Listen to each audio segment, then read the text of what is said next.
Kuna mfalme mmoja aliwaita wanahabari, waandishi wa habari wote, akawaalika chakula cha jioni.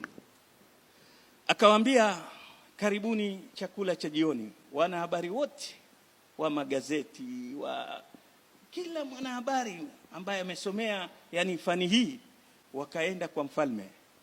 Walipokuwa anakula chakula, mfalme akawatangazia, akawaambia, nina kazi kubwa nataka kuitoa kwa mmoja wenu kuwa mzungumzaji wangu, awe ni spokesman wa serikali. Lakini kuna interview nitawapa, majibu mtaleta kesho. Interview yenyewe nataka kila mmoja akaandike sentensi fupi sana, jumla fupi ambayo nikiisoma jumla hiyo ufupi wake ingie kwenye pete, iweze kunakshiwa ndani ya pete yangu. Jumla hiyo nikiisoma, kama nina huzuni, huzuni inakatika. Jumla hiyo kwenye pete, kama nina furaha, furaha inakatika. Kibarua si kibarua hiki kikubwa, jumla moja inamkatiza huzuni yake, inakatiza furaha yake, na ufupi wake inaingia kwenye nini? Pete. Wanahabari hawakulala, kazi mzuri, lakini nayo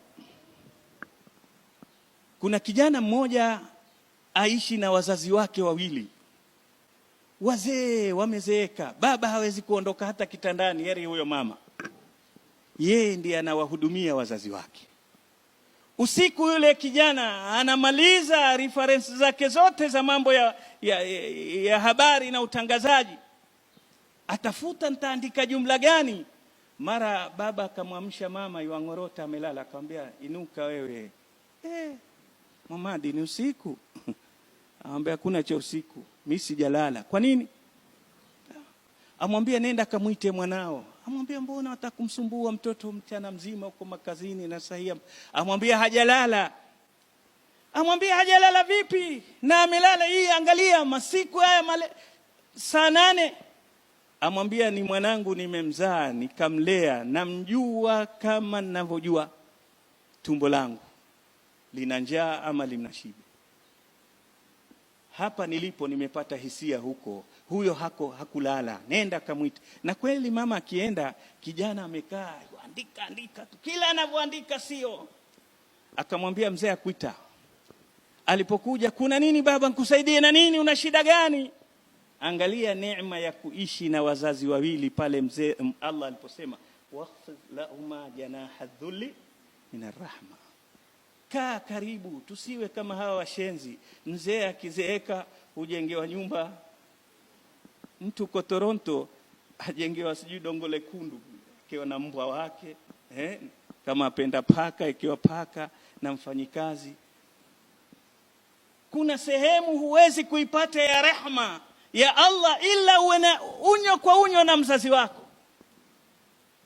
Mzazi amwambia, mwanangu, mimi sina shida, wewe ndio mwenye shida, niambie nikusaidie vipi. Baba mimi amwambia, hapana, nakujua, nimekuzaa nikakulea mpaka leo anilea mimi. Una matatizo gani? Akamweleza, akamwambia, chukua karatasi, kazi rahisi. Akamwambia, andika hili neno, hii sentence, hadha alwaqtu sayamli, hii time itapita. Sasa mfalme akiwa na furaha, akiangalia pete, hii time ya furaha itafanya nini? Itapita, ana shrink. Lakini pia akiwa na huzuni, akiangalia pete, hii time ya huzuni itafanya nini? Itapita. Alipata kazi kijana kwa sababu ya ukaribu wake na nani? Na wazazi. Wacha kusema I can't fit in this society, mimi nimesoma. Umesoma nini wewe? Kama hujui alokusomesha, wewe unsoma nini na hujui hata alokusomesha? Ungefika wapi kama si huyo mzazi?